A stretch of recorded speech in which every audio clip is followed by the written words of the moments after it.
Mieke van Ginneken, the Associate Vice President for Strategy and Knowledge Department at IFAD, notes that the conversations at the two-day dialogue are timely, important and urgent because in order to increase food security in Africa, we will need actors from the public and private sectors as well as other actors further afield.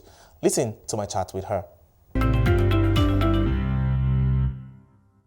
Food systems in Africa are important to feed the hungry and to also make sure that the real poor have livelihoods so that farmers don't go hungry themselves. Of course, this needs to be done within our planetary boundaries. The event we're organizing as IFAD together with African Development Bank is very important to put food systems transformation on the agenda and to get political will at the highest level. The timing of this event is good for two reasons. First of all, as we're exiting the COVID pandemic, we need to deal with the economic and social impacts of that pandemic, and we need to build back stronger. 40 million people in Africa have fallen into poverty, and many people have gone hungry. Even before COVID, there were 250 million people in Africa that were food secure. The second reason that this is a good timing for the event is that we will have a food system summit globally later this year.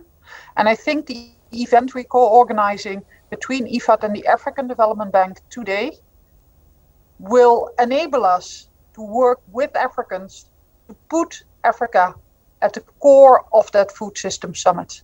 Because in order to increase food security in Africa, we will need actions from the public and the private sector in the continent, but also actions from other actors further afield.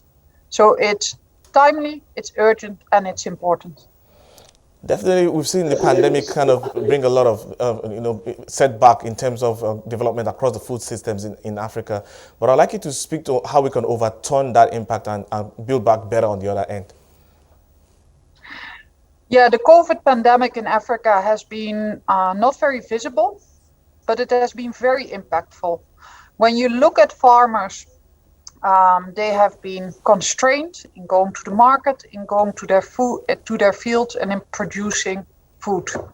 I was actually in Senegal in December myself, and I saw that some farmers which were resilient, organized in cooperatives, very often women farmers, women in leadership, actually had the savings to overcome and actually were able to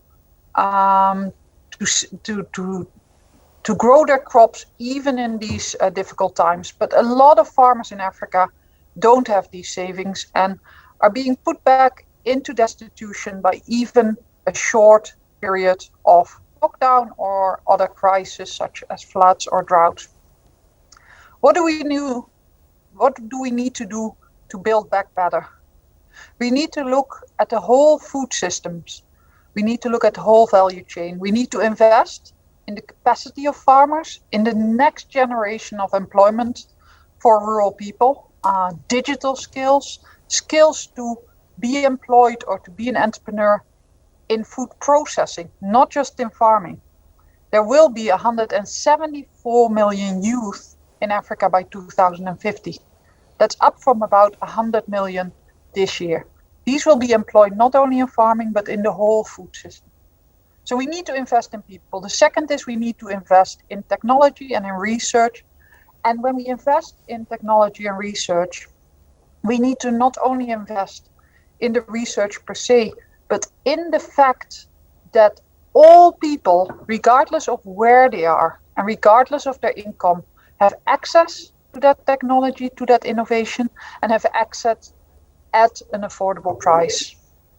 The last thing we need to do is look at trade regimes and at agricultural subsidies to make sure there's a fair playing field for all to sell their wares and to have access to technology. All right, I'd like to take you back to one of the points you mentioned, which is the area of agricultural research. And I'd like you to speak on, the need to nurture the level of skill set that we would need to drive the ecosystem in Africa's agricultural ecosystems.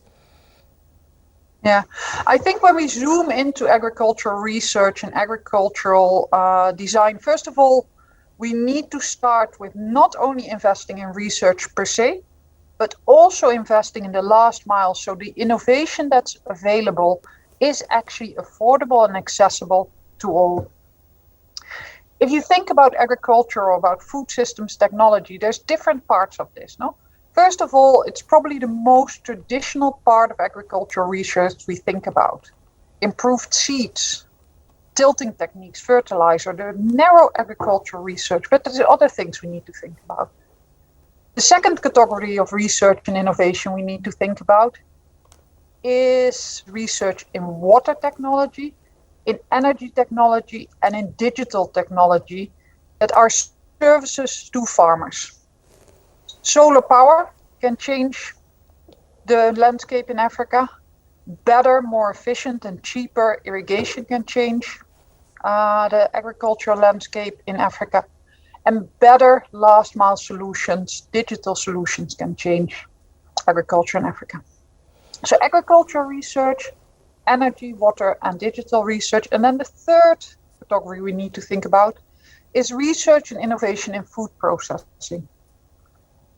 For instance, food fortification and micronutrients will be very important as we solve hunger. There needs to be more African knowledge to feed Africans. Cold chains to make sure that different products, vegetables, animal protein, etc., actually reaches the consumer.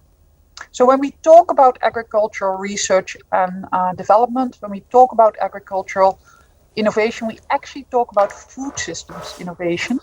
Not only narrowly, how do you grow your crop, but how does that crop goes to the consumer plate and what are the inputs you need to grow that crop.